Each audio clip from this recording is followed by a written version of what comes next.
자, 제가 우선 제목부터를 공유 뒤에 플랫폼을 붙인 이유가 지난번 저희 공유경제 포럼을 하면서 우리 주강진 책임연구원이 그 담당 책임 연구를 했는데 끝날 때까지 이해가 안 된다 그러더라고요.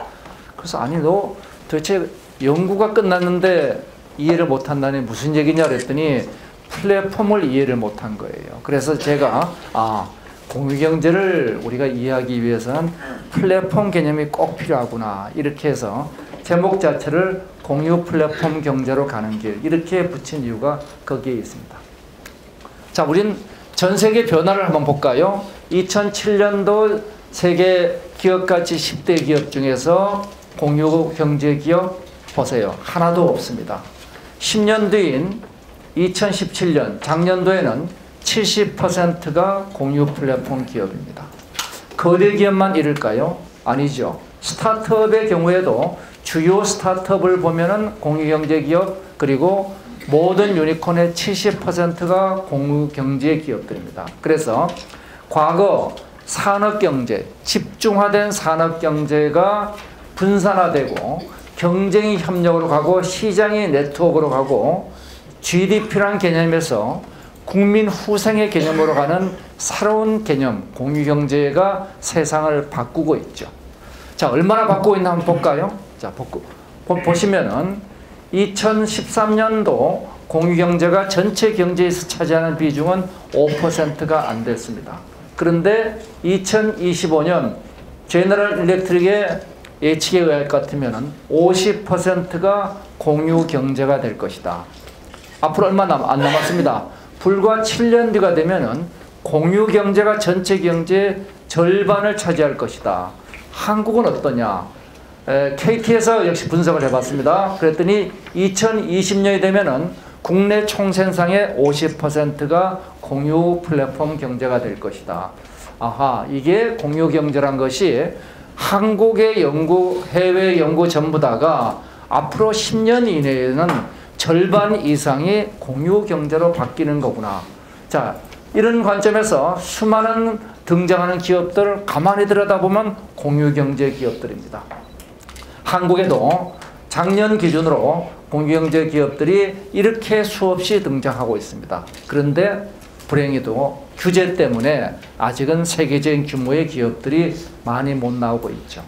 자, 이런 공유 경제 기업들을 저희들이 분석해 봤더니 대략 6가지 분야의 공유경제 기업들이 등장합니다. 이동, 물류, 업무, 생활, 자원, 금융 이런 여러 분야들이 있는 거죠. 자, 그러면은 이런 공유경제를 사람들은 어떻게 바라보고 있는가 보면은 크게 완전히 다른 두 가지 시각으로 보시는 분들이 있어요. 한 시각은 복제 차원에서 과거 마르크스 경제가 제대로 작동하지 못했던 많은 문제들을 보완해주는 새로운 대안으로 등장하고 있다. 신사회주의란 말을 쓰고 있죠.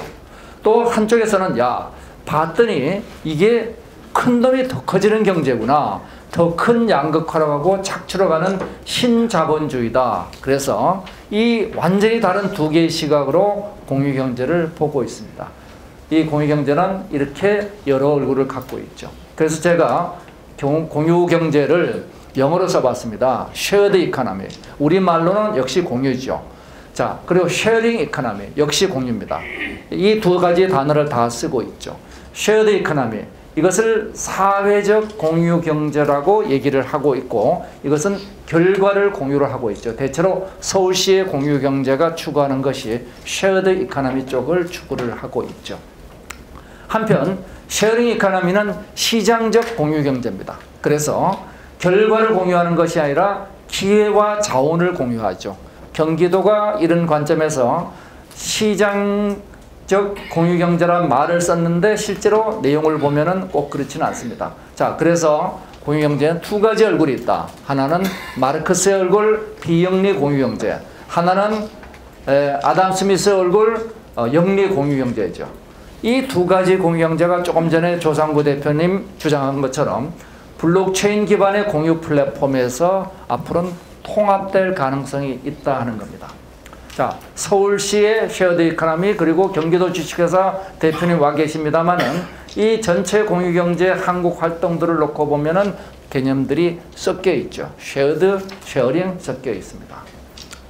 해외는 어떤가?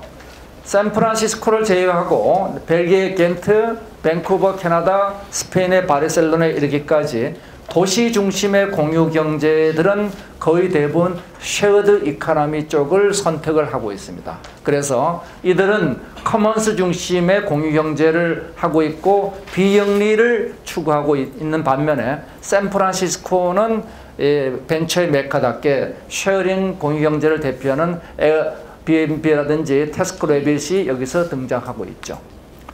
자, 월드 이코노미 포럼은 4차 산업혁명을 대변하는 딥시프트 보고서에서 뭐라고 얘기하느냐?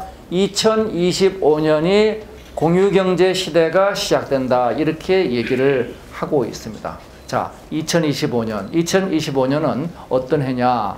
4차 산업혁명의 1단계가 마무리됩니다. 그 1단계라는 것이 뭐냐면은 인공지능을 중심으로 현실과 가상이 융합하는 혁명이 마무리되면서 이제 2025년 이후에 주된 관심사는 공유경제가 어떻게 발전할 것이냐. 이때는 이미 공유경제가 전체 경제에서 차지하는 비중이 절반을 넘어설 것이라고 보고 있습니다. 아까 말씀드린 것처럼 G 전부 다 이렇게 보고 있죠. 자, 그렇다면 우리는 질문을 해봐야 됩니다. 공유경제가 왜 확산되는가? 자, 노벨상 경제학상을 받은 여성분이 딱 한 분 계시죠. 엘리노 오스트롬이 2009년도에 받으면서 시장 중심의 자본주의와 제도 중심의 우리 계획경제를 극복하 넘어서는 새로운 대안으로 협동조합을 얘기를 했습니다. 자, 그리고 많은 사례들을 제기했죠. 그런데 분명히 성공해야 되는 그런 이론이 적용이 한계가 있습니다. 왜 한계가 있느냐? 현실에서의 협동조합은 첫 번째 코스트, 공유 비용이 공짜가 아닙니다. 사람들 만나서 얘기하려면 밥도 먹어야 되고 전화도 해야 되고 차도 타고 가야 되고 비용이 들죠. 시간도 들어갑니다. 거기다가 만나서 얘기한다고 네 거 내 거 합쳐서 땅을 합쳤더니 땅이 두 사람 땅보다 더 커지질 않습니다. 예, 그래서 오프라인에서는 코스트가 문제가 되고 효용이 한계 효용이 체감되고 있는 오프라인 경제에서는 협동조합은 명백한 한계를 가지고 있습니다. 우리가 이 한계를 인식하지 않으면 협동조합의 망상에 빠져들어가게 됩니다. 왜 지금까지 협동조합이 잘 안 되고 있는? 물론 스페인의 몬드래곤 협동조합 같은 경우는 굉장히 성공적이죠. 근데 우리가 이해해야 될 것은 바스크족이 만든 자기네 자치 공동체라는 점을 이해하지 않으면 오해할 수가 있습니다. 자, 그런데 인터넷이 등장하면서 만든 가상세계는 어떤 일을 해내느냐? 두 가지를 합니다. 이 공유 비용을 제로의 한계 비용 제로로 끌어내립니다. 서로 연결하는 비용이 필요할 때 언제든지 연결될 수 있죠. 비용이 들기 시작하지 않게 됐습니다. 거기서 끝나지 않습니다. 네 거하고 내 거를 합쳤더니 1 더하기 1이 2가 된 것이 아니라 4가 되고 5가 되고 10이 됩니다. 즉 공유를 하면 할수록 네트워크 효과에 의해서 새로운 가치들이 만들어지기 시작해요. 이러한 인터넷이 만든 가상세계를 이끌어간 게 플랫폼이죠. 이 플랫폼은 투명과 반복의 신뢰를 제공하는 소위 인터넷의 플랫폼 트러스트에서 조금 전에 조상구 대표님 말씀하신 것처럼 이제는 오토노머스 트러스트의 블록체인까지 발전을 해가고 있죠. 자, 그러면은 문제의 핵심을 우리가 봤습니다. 우리 과거의 공유경제, 둘의 보부산 길드 협동조 아나바다 이거와 21세기 공유경제, 에어비앤비, 우버, 태스크래빗 이런 것들의 문제는 뭐냐면 거래 비용과 효율화의 문제가 되겠습니다. 그러면 당연히 거래 비용을 낮추고 효율을 끌어올리는 인터넷과 플랫폼의 발전이 공유경제 발전을 끌어내는 겁니다. 그래서 우리가 PC 시절에서 유선 인터넷의 온라인 플랫폼에서부터 산업 인터넷의 산업 플랫폼까지 이 변화가 공유경제를 이끌어내는 가장 중요한 드라이빙 포스가 되고 있다는 거죠. 우리 현실 세계와 가상 세계가 융합하는 4차 산업혁명을 보죠. 현실 세계는 물질의 세계입니다. 원자로 이루어져 있죠. 복제가 되지 않죠. 여기서는 한계형이 체감되고 있습니다. 물질 세계는 우리가 인간과 인간이 만나는 비용이 공짜가 아닙니다. 자, 여기까지 찾아오시는데도 돈 들여서 찾아오신 거예요. 그래서 연결 비용이 크게 들고 공유의 가치는 별로 없습니다. 따라서 이 세상은 소유의 세상이 될 수밖에 없죠. 오프라인 세상은 본질적으로 소유의 세상입니다. 아무리 공유하려도 안 되는 겁니다. 여기는 공산주의가 실패한 이유도 오프라인의 본질하고 맞지 않는 겁니다. 그런데 온라인 세상을 가봤더니 여기서는 연결 비용이 제로가 되고 네 거하고 내 거 합치면 가치가 막 증대되기 시작해요. 이 네트워크 효과 때문에 여기는 공유가 근본적인 가치가 되는 겁니다. 우리 윤정수 판사님께서 공식 부장판사로 재임하시면서 뭘 하셨느냐, 이 공유경제 개념을 도입을 합니다. 그러면서 가장 중요한 게 온라인 세상에서는 공유가 비극이 아니라 희극이 된다는 거죠. 자, 공유주의의 비극은 여기서는 존재하지 않습니다. 그래서 이 4차 산업혁명으로 가는 일련의 과정들을 보면은 1, 2차 산업혁명의 오프라인 경제에서는 공유란 것은 굉장히 작은 분야였습니다. 협동조합, 길드, 두레 있긴 있었죠. 그렇지만 굉장히 경제의 작은 부분이었습니다. 그런데 이 작은 부분이 3차 산업혁명이 되면서 어떻게 되느냐? 온라인 공유경제가 생기면서 대략 이 비중이 5% 정도를 차지했습니다. 순수 온라인 공유경제는 5%예요. 오픈소스, 크리에이티브 커먼스 굉장히 좋고 중요한 개념인데 그게 경제에서 차지하는 비중이 얼마냐? 5%라는 겁니다. 굉장히 작다는 거죠. 그래서 이 3차 산업혁명에서 공유경제가 이제 본격적으로 시작이 되지만 그 임팩트는 온라인 영역의 5%에 불과하고 있었습니다. 그런데 4차 산업혁명에서 현실과 가상이 융합하기 시작합니다. 4차 산업혁명의 현실과 가상의 융합은 물질에서 정보와 물질이 분리되기 시작하죠. 분리된 정보가 공유하기 시작합니다. 자, 이래서 이 오토 경제가 경제의 50%를 차지하는 애널로그 트랜스폼이 만들어내는 4차 산업혁명에서 공유경제가 드디어 꼽히기 시작하는 겁니다. 이전까지의 공유경제 개념은 존재는 했습니다. 그렇지만 환경이 꼽힐 수가 없는 환경이었죠. 이제는 공유경제가 4차 산업혁명에서 꼽히는 환경이 됐습니다. 구체적으로 보면은 KT에서는 이렇게 얘기했어요. 온라인 경제 100조, 오프라인 경제 1500조. 그런데 작은 융합 경제가 있었는데 O2O 경제가 발달하면서 오프라인 경제의 절반이 공유경제로 바뀐다는 거예요. 자, 그러면은 지금까지 있었던 공유경제 개념이 이제는 새롭게 등장하는 플랫폼에서 새롭게 확대는 나갑니다. 시장경제의 문제는 뭐였느냐? 크게 두 가지 실패 영역이 있습니다. 하나가 정보의 비대칭이에요. 중고차를 파는데 고장난 수리한 물에 빠진 차를 팝니다. 사는 사람 몰라요. 자, 정보의 비대칭. 이것 때문에 시장이 엉망이 돼버리죠. 자, 그 다음에 펜션을 사러 갔는데 문제는 손님 많은데 펜션이 몇 개 없어요. 이렇게 되면 협상력이 없습니다. 무조건 부르는 대로 바캉스에 가서 바가지 깡그리 쓰고 오는 거죠. 이런 것들이 협상력의 불균형입니다. 정보의 비대칭과 협상의 불균형, 이것이 시장경제가 제대로 작동하지 않으니까 이런 영역들이 뭐냐? 사람들이 아프면 협상력이 없죠. 그래서 의료는 시장으로 가면은 문제가 많아진다는 거죠. 교육도 시장으로 가면 문제가 많아진다는 거죠. 이래서 교육, 의료 이런 분야들은 제도의 영역으로 갔었습니다. 그런데 이제는 플랫폼이 정보의 비대칭을 평판으로 비대칭을 축소시킵니다. 그래서 에어비앤비에서 모르는 사람한테 집을 빌려줄 수 있어요. 옛날에는 어떻게 빌려줄 거예요? 이젠 빌려줍니다. 거기다가 집단지능으로 페이션트 라이크 미 같은 경우는 내가 당뇨가 있으면 당뇨 환자끼리 정보를 공유해서 집단지능화 시키니까 이제는 병원과의 협상력의 균형이 만들어집니다. 이래서 과거 시장경제가 갖는 가장 중요한 정보의 비대칭과 협상력의 불균형을 이제는 극복할 수 있는 대안들이 등장하기 시작했죠. 거대한 변화가 되기 시작했습니다. 그래서 우리가 시장이라는 거 하면 수요가 있고 공급을 연결하는 게 시장이고, 복잡한 시장을 다시 우리가 보면 시장은 크게 인터넷으로 좌우되는 연결 비용과 인공지능이 만드는 거래 비용의 감소가 있죠. 두 개는 데이터로 연결되어 있습니다. 인터넷이 만든 데이터를 구조화시키면 인공지능이 되죠. 이것이 각각 공유가 되면서 공급이 공유되고 수요가 공유되고 결과적으로 시장이 공유되는 소셜 이노베이션으로 이 세계는 진화하고 있습니다. 즉 이제는 새로운 형태의 경제가 등장하고 있죠. 자, 그러면 이런 공유경제에 대해서 사람들은 뭐라고 얘기하고 있느냐?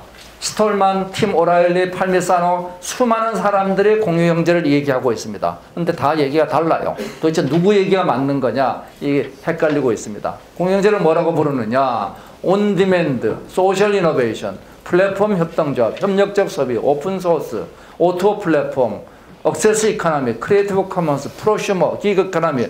도대체 어느 게 공유경제입니까? 다 다른 얼굴을 하고 있어요. 그러니까 이렇게 다른 얼굴을 하고 있으니까 공유경제의 전도사라고 자처하고 있는 레이첼 보츠만이 한 얘기입니다. 공유경제에는 공유된 정의가 없다. 그거 어찌하오리까? 자, 공유경제가 이 전체 경제의 5% 미만인 3차 산업혁명까지는 이거 큰 문제가 아니었어요. 근데 이제 공유경제가 전체 경제의 주류로 등장하는 4차 산업혁명에서 공유된 정의가 없으면 이거는 안 되는 거죠. 지금은 공유경제에 공유된 정의가 필요할 때가 됐습니다. 자, 그러면 공유를 해보기로 했습니다. 새로운 정의를 어떻게 할 것이냐. 자, 저희 캐선에서는 공유경제를 이렇게 정의하기로 했습니다. 경제 요소를 공유한다. 공유해서 뭐 할 거냐? 가치 창출을 하고 비용 감소를 이룩하는 활동이다. 네, 이렇게 정의를 했습니다. 경제 요소를 공유해서 가치 창출을 하고 비용 감소를 이룩하는 활동이다. 그러면 경제 요소는 뭐냐? 경제 요소는 뭘 거래하느냐는 거래 객체가 있죠. 우리가 책을 거래하거나 정보를 거래한다. 정보입니다. 두 번째 물질, 물건을 사고 판다. 세 번째 용역, 관계를 사고 판다. 그래서 정보, 물질, 관계를 사고 팔죠. 거기에 우리가 주체는 공급, 수요, 시장이 있죠. 그리고 목적에 따라서 영리와 비영리가 있습니다. 자, 그러면은 요 세 가지를 그림을 그려봤더니 관계, 물질, 정보라는 객체를 Y축에 두고 공급, 시장, 수요라는 주체를 X축에 두고 그리고 Z축은 영리와 비영리로 두면은 공유경제를 한 장의 표로 다 설명할 수 있게 됩니다. 자, 그러면은 한 장의 표로 설명하기 위해서 세상의 경제 구조가 어떻게 되느냐? 물질이 정보로 연결되고 이들이 관계를 쌓으면서 신뢰를 만들어가게 되죠. 이것이 우리 세상의 경제의 모습입니다. 물질, 정보, 관계가 계속 거래가 되면서 신뢰로 연결되는 구조가 되죠. 자, 그러면은 바로 이것이 저희들이 제시하는 공유경제의 입체 모델입니다. 지금까지 우리가 얘기하던 오픈소스, 협력적 소비, 협력적 생산, 프리에이전트, 프로슈머, 긱 플랫폼 전부 다 공유경제 지금까지 나왔던 모든 개념은 요 케이선에서 제시하는 이 공유경제 큐브 모델에 들어가게 되어 있습니다. 그리고 모든 거래는 관계, 물질, 정보, 시간, 공간, 인간입니다. 이것과 공급, 시장, 수요 요 범주를 벗어날 수는 없습니다. 전부 다 이 범주 안에 들어가게 돼 있죠. 자, 그렇다면 우리가 해야 될 일은 요 공유경제 큐브 모델을 바탕으로 우리 국가가 무엇을 할 것이냐를 정하면 되는 거죠. 자, 이러면 영리, 비영리로 두 개가 다시 나눠지죠. 전체 발전 과정을 볼까요? 1, 2차 산업혁명은 이런 공유경제 모델이 거의 없을 때입니다. 자, 없다가 이 정보의 공유가 3차 산업혁명에서 제대로 부상하기 시작하죠. 온라인 공유경제가 등장합니다. 그 다음에 4차 산업혁명이 시작되면서 이제 물질이 공유되기 시작합니다. 그래서 물질 공유가 되는 것을 4차 산업혁명 1단계 스마트폰이 만드는 4차 산업혁명의 오토 경제가 됩니다. 그리고 2단계가 뭐냐면 블록체인이 만드는 자동차 신뢰 시대가 되는 거죠. 이래서 관계의 공유가 이루어집니다. 자, 이렇게 놓고 보면은 전체 공유경제의 발전이 인터넷과 플랫폼의 발전과 어떻게 발전되느냐. 그리고 시작은 정보의 공유에서 물질의 공유를 거쳐서 관계의 공유로 등장하게 되어 있죠. 자, 이런 구조를 우리 한국에서 보면은 벤치마킹 할 것이 정보의 공유로서 리눅스나 기트허브, 레드햇 같은 활동들, 물질의 공유에서 우리 우버, 에어비앤비, 코자자, 위워크 이런 경우들, 그리고 관계의 경우에서 위시캣이나 크몽, 태스크래빗 이런 회사들이 역할들을 하고 있습니다. 박사님, 이 분류 반대 없죠? 예. 예, 우리 위시캣 사장님이십니다. 예. 자, 그러면은 이런 공유경제의 큐브 모델 아래 모든 공유경제가 들어갔으면은 공통적인 부분을 하나 우리가 공부를 하고 할 필요가 있죠. 그게 인프라가 되는 플랫폼입니다. 자, 크몽, 재능 공유합니다. 배달 공유, 요기요. 그 다음에 여행 공유, 마이리어트립, 이 선정한 회사는 특별한 이유는 없습니다. 자, 그리고 숙박 공유, 에어비앤비 이런 공유들이 있죠. 자, 이런 공유에 공통적으로 등장하는 건 플랫폼이죠. 플랫폼은 뭐냐? 제가 여러 번 설명드렸습니다만 플랫폼은 그건 정거장입니다. 정거장이 플랫폼이죠. 자, 정거장이 왜 플랫폼이냐? 정거장 하나를 가지고 여러 노선이 출발하니까 플랫폼이죠. 그래서 플랫폼에서는 하나의 정거장을 가지고 여러 노선의 공유를 합니다. 그래서 X가 공통 역량 플랫폼, 그리고 ABC가 노선이죠. 이것은 윈도우 같은 OS의 응용 프로그램도 똑같습니다. 이렇게 인수분해를 하면 어떻게 되느냐? 공통 역량과 핵심 역량이 분리됩니다. 이 분리되면서 각각의 최적화를 이룰 수 있게 되죠. 공통 역량은 효율이고 핵심 역량은 혁신입니다. 근데 질문이 있죠. 요 괄호가 X보다 비싸면 어떻게 하냐? 안 되죠. 그러면 공유가 안 됩니다. 과거에 우리가 공유경제가 오프라인에서 잘 안 됐던 이유는 뭐냐? X가 줄이는 대신에 괄호 비용이 비싸서 그렇습니다. 오프라인은 괄호가 비싸요. 연결 비용이 비싼 거죠. 자, 그러면 이런 공유경제를 통해서 뭐가 만들어지느냐? 공유를 X를 하나만 하니까 코스트가 줄어듭니다. 효율이 증대되죠. 그 다음에 새로운 노선을 만들기 쉽습니다. 혁신이 만들어지죠. 결과적으로 기업의 밸류 마이너스 코스트라는 가치가 창출됩니다. 공유경제는 공유를 통한 효율과 혁신으로서 세상의 가치를 만들어내는 거죠. 이 가치를 우리가 통해서 가격을 내릴 수 있게 되니까 소비자도 이익을 보게 되죠. 문제는 인터넷이 그 역할을 합니다. 이런 공유경제가 만드는 플랫폼의 가치는 뭐냐? 이 방송과 같은 플랫폼들은 우리 10만이 보나 20만이 보나 이 전체적인 효용들은 2배 차이입니다. 10만, 20만, 방송 듣는 사람들은 똑같죠. 사노프가 만든 법칙이라고 얘기합니다. 메드컬프, 인터넷을 만든 사람이죠. 통신에서 어떻게 되느냐? 제곱에 비례합니다. 100만 가입자가 있는 통신망과 200만 가입자는 2배 차이가 아니고 4배 차이가 되는 거죠. 그런데 문제는 카카오톡과 같은 SNS는 이 가치가 N승에 비례한다는 거죠. 왜 N승에 비례하냐? 카카오가 제공하지 않았는데 우리 스스로 카톡방을 만들어 가지고 보통 1인당 10대 개씩의 카톡방을 가지고 있잖아요. 이게 자기 조직화입니다. 우리 스스로 조직화를 만든 거예요.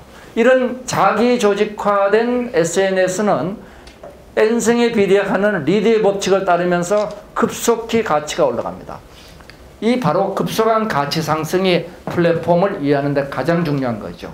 그래서 플랫폼은 크기와 끈끈함과 서드파티, 우선 많이 가입해야 됩니다. 많이 가입하면 뭐예요? 자기들끼리 관계가 없으면은 리드의 법칙을 못 만들어내죠. 끈끈해야 됩니다. 그리고 서드파티가 새로운 가치를 많이 제공해야 됩니다. 자, 그래서 공유경제에서 만들어지는 가치가, 혁신과 효율로 만들어진 가치가 이제는 어떻게 분배되느냐는 문제가 돼요. 플랫폼을 통해서 만들어진 가치를 누가 제일 많이 가져가야 되느냐? 제일 많이 쓰는 사람들이 가져가야죠. 사용자입니다. 그 다음 개발자. 플랫폼가 가져가야 되는데 이건 가져가야 된다는 거고 실제로 이렇게 되지는 않죠. 따라서 우리가 해야 될 로드맵에 나올 얘기 중에 하나가 이 지대 수익, 혁신이 아니고 그냥 내가 땅 통과료를 받는 수익에 대해서는 중과세하는 제도가 필요하다. 그리고 경쟁 구도를 만들어야 되고 블록체인으로 플랫폼 자체를 민주화시킬 필요가 있다. 이런 것들은 중요한 분배 룰이 될 겁니다. 이러한 공유경제는 플랫폼은 이 인계량을 넘기 전까지는 어떻게 되느냐. 지금 또 쿠팡, 요기요 다 적자입니다. 인계량을 넘지 못했기 때문이죠. 인계량 넘을 때까지는 막대한 투자가 들어갑니다. 그래서 이 플랫폼의 막대한 투자를 누군가에게 투자를 받아야 돼요. 이 누군가 투자를 받으면 투자한 사람은 왜 투자하느냐? 돈 벌려고 투자했죠. 그러니까 영리화가 촉발되게 되어 있습니다. 이 플랫폼 경쟁에서는 무조건 방대한 투자 때문에 영리기업화되는 경향을 가지고 있습니다. 그리고 요거를 넘어서게 되면 어떻게 되느냐? 급속히 수익이 올라갑니다. 페이스북이나 트위터나 이 수익 내는 거 우리가 걱정해 줄 필요가 없습니다. 인계량을 넘으면 수익이 급속히 증가되죠. 그 수익 증가의 일부는 렌트 수익이고 일부는 혁신의 수익입니다. 요거를 분리하라는 얘기입니다. 자, 그러면서 독점은 항상 위험하니까 독점하지 않게 참여자가 네이버도 가고 다음 카카오도 갈 수 있게끔 멀티 호밍 구조를 뒷받침해 주라 하는 겁니다. 그러면 전체적인 구조는 플랫폼은 이 정거장에 해당되는 컴포넌트와 그 다음에 정거장을 활용하는 연결, 룰 가지고 그 위에 그 활용자들이 올라가고 이들의 수많은 참여자들이 올라가게 되죠. 자, 여기서 플랫폼의 거버넌스 구조를 바꾸는 게 블록체인이 됩니다. 자, 이러한 블록체인이 어떤 역할들을 하게 되느냐. 지금 우리가 플랫폼이 등장하면서 과거의 어떤 참여자 간의 신뢰를 만들어줬어요. 에어비앤비, 코자자에서 저 잠자러 오는 사람이 어떤 사람인지, 저 호스트가 어떤 사람인지 우린 모르고도 알고리즘이 신뢰를 제공하게 됐습니다. 대단한 혁신을 한 거죠. 그런데 문제는 플랫폼 사업자, 즉 에어비앤비나 우버나 구글, 네이버는 독과점 업체가 되어버렸습니다. 이들이 그 전체 기업 생기는 가치의 많은 부분을 여기서 가져가요. 앞으로 뭐 할지 모릅니다. 그래서 여기가 지금 앞으로 제일 큰 문제죠. 자, 그럼 어떻게 할 거냐?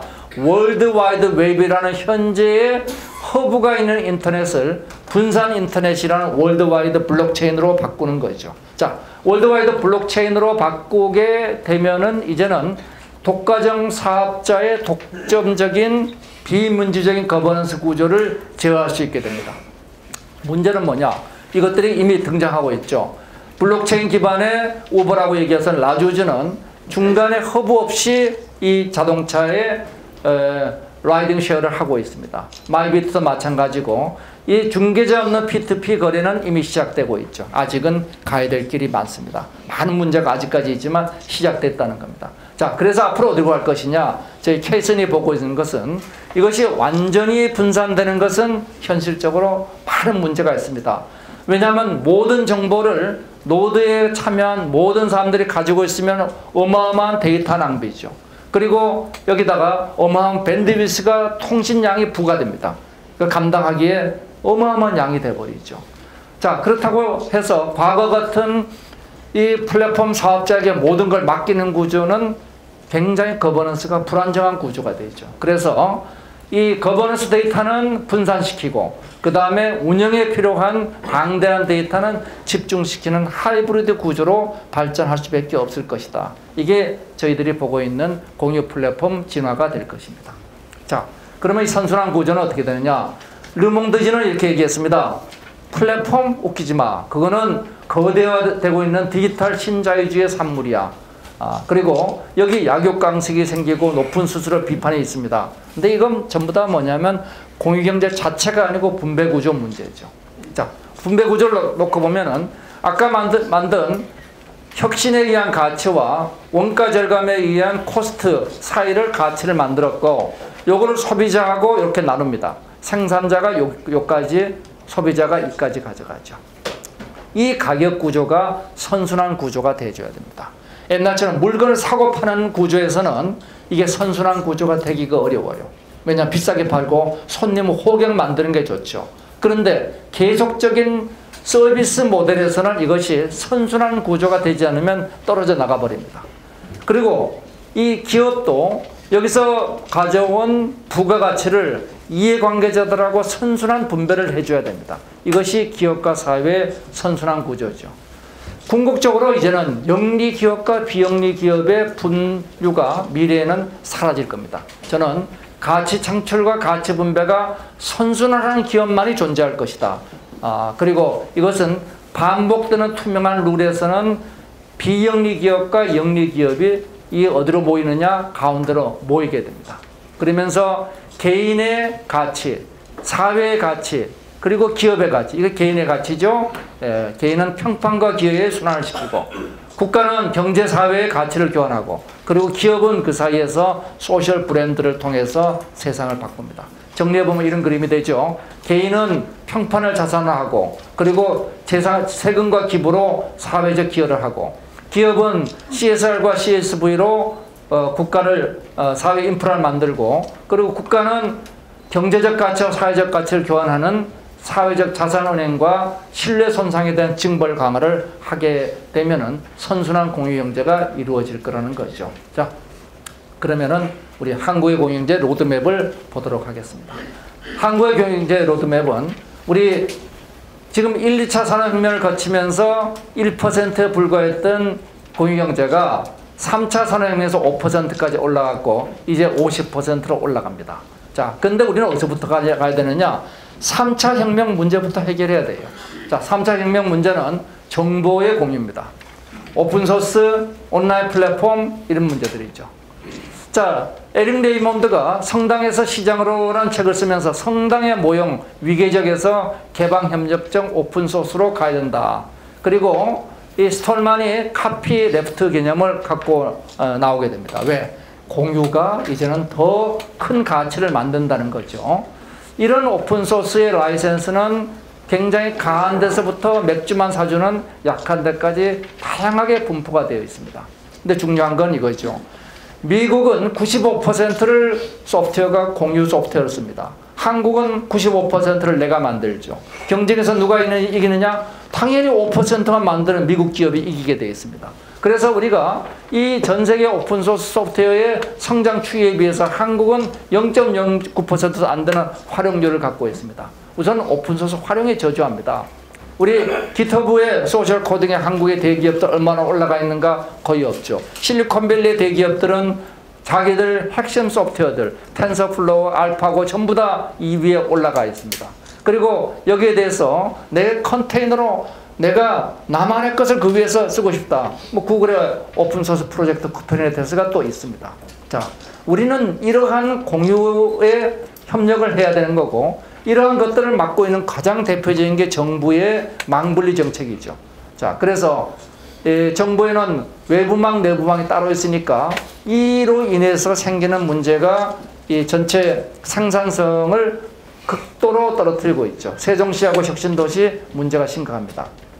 그래서 1차적으로 우리가 해야 될 로드맵의 1단계는 3차 산업혁명에서 이미 우리가 했어야 되는데 하지 않은 이 네 가지 문제입니다. 공공데이터 개방을 제대로 하자. 지금 우리는 데이터 분류부터 안 되겠습니다. 데이터 분류부터 하자. 그 다음에 기업의 과도한 보안이 지금 문제를 삼는 것은 이제 협력을 저해하고 있습니다. 많은 기업들이 보완하지 않아야 될 거 보완하면서 기업 간의 협력의 창을 다 막아버리고 있습니다. 그리고 클라우드를 쓰지 못하게 하는 민간 기업들이 놀랍게도 대한민국에 너무나 많습니다. 공공기관 말할 것도 없고 오픈소스를 하는 데 있어서 영국의 베터 초이스와 같이 인센티브를 주자는 겁니다. 패턴트 네트워크 제도도 좋은 제도죠. 그리고 이걸 오픈소스 생태계를 만들어야 되는데 실제로 오픈소스를 쓰라고 그러면은 내공 있는 사람들이 아니면 한국에 쓸 수가 없어요. 왜냐하면 그게 오픈소스 소송이 복잡합니다. 그래서 이러한 문제들에 대한 법률 플랫폼 같은 것이 필요하죠. 요 네 가지가 우선 1단계 정보혁명 단계. 우리는 이미 했어야 되는 이 단계를 제대로 아직 못하고 있습니다. 자, 두 번째 물질 공유를 놓고 보면은 공정과 클라우드 생태계가 될 겁니다. 4차 산업혁명으로 가면서 이제 공유경제가 꽃을 피웁니다. 확 커지고 있죠. 이 공유경제가 꽃을 피우는 4차 산업혁명의 핵심은 오프라인과 온라인을 연결하는 데이터의 고속도로죠. 바로 클라우드입니다. 우리 산업화의 대동맥 경부고속도로였다면 클라우드 고속도로 없이는 아무것도 안 되죠. 근데 한국은 어떠냐? OECD에서 전 세계 OECD 국가의 클라우드 데이터가 86%인데 한국은 한 자리 숫자입니다. 데이터는 막혀있고 클라우드는 없고 인공지능은 쓸 데이터가 없죠. 자, 이런 것들을 바탕으로 이제 우리 O2O 플랫폼을 활용하는 협력적 소비들이 등장하고 있습니다. 자, 이런 협력적 소비들이 등장하고 그를 뒷받침하는 게 협력적 생산이죠. 협력적 소비와 협력적 생산이 합쳐가지고 우리가 새로운 4차 산업혁명의 O2O 연합을 만듭니다. 그러면은 협력적 생산과 소비가 합쳐져가지고 이제는 모든 것이 분할되고 재융합되는 복잡한 생태계를 만들어가죠. 밸류체인이 밸류 네트워크로 바뀌고 있습니다. 자, 그러면 우리가 해야 될 일은 우선 기존 기업과 충돌이 있습니다. 우리가 우버가 들어온다. 그러면은 우리 택시업계에서 이렇게 들고 일어나죠. 거대 공유 기업을 해체하면은 롱테일 기업이 소멸되고 거대 기업을 놔두면 과도한 이익이 문제, 양극화가 문제가 되고 그래서 적절한 우리가 뒷받침을 해줘야 되죠. 바로 여기 공유경제는 플랫폼이 없으면 안 된다는 거죠. 자, 그러면 이런 플랫폼들을 없애게 되면 어떻게 되느냐? 그러면은 전부 다 사라집니다. 거대 플랫폼 기업과 수많은 롱테일 기업이 공존하는 것이 공유경제라는 거죠. 이런 핵심이 뭐냐면 클라우드입니다. 3차 산업혁명이 서버 중심의 혁명이었다면 4차는 클라우드 중심의 혁명입니다. 우리는 이 클라우드를 활용 못하고 있으니까 우선 클라우드를 활성화시켜야 되겠다. 클라우드 IP 트래픽이 지금 한 자리인데 3년 내 50%를 끌어올리고 개인정보를 지금 하고 있는 비식별화 규제를 제식별화 규제로 바꿔야 되겠다. 그리고 공정한 생태계를 만들자. 이게 두 번째 단계가 되겠습니다. 세 번째, 관계의 공유입니다. 자, 관계의 공유는 이제 생산과 소비가 분리됐다가 다시 융합되기 시작합니다. 공유경제가 융합되고 이제 그것이 프로슈머로 통합되기 시작하죠. 일은 이제 프리 에이전트 시대가 등장하면서 일은 분해됩니다. 일이 분해되면서 생기는 일이 노도킹이 생기죠. 일은 다 분해됩니다. 그리고 이들이 다시 초연결 구조를 갖는 긱 이코노미가 만들어집니다. 자, 그러면은 여기서 문제가 이러한 긱 이코노미에서 최소 생활을 보장해주고 노동 유형 안정성을 만드는 구조가 있으면은 이 사회는 어떻게 되느냐?